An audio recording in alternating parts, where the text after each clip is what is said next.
મહારાજ આપણને દર્શનદાન આપવા પધારી રહ્યા છે। સરસ મજાનું ભગવું ગાતરિયું, ભગવું ધોતી અને સાથે કંઠની અંદર સુંદર મગમગનો હાર ધારણ કરી પરમ પૂજ્ય મહંત સ્વામી મહારાજ આ રથની અંદર આરૂઢ થયા છે।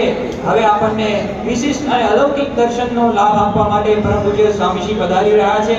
આગળ અક્ષર પુરુષોત્તમ મહારાજ પાલખીની અંદર છે, પાછળ જગન્નાથજી ભગવાન પાલખીની અંદર વિરાજમાન છે। સંતો ભક્તોના વૃંદ સાથે વાજિંત્ર અને લઈ અને ખૂબ જ જોરદાર જયનાદ દ્વારા આજની આ રથયાત્રાનો આપણે શુભારંભ કરીએ। શ્રી સ્વામિનારાયણ ભગવાનની